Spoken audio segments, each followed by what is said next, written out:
Hello everyone, how to Tuts back with another new video, and in this video I'll guide you how to add new page on Freepik Designer.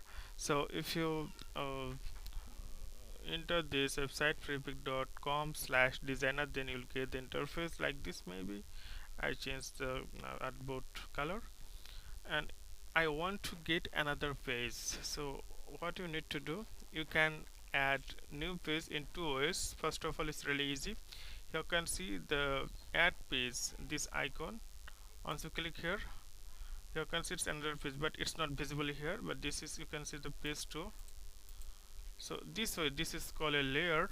You can get the, like, if I give example, then you'll understand. Like, it's a page 1, or if I go, then it's a page 2. Page 2. So you can see the different, like if I go 1, page 1, page 2.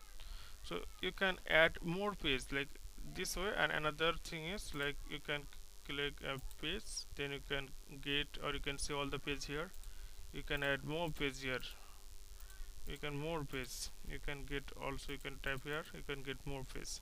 So this way you can add or create new page on your Freepik Designer. So okay friend, today is no more, and see you in the next video.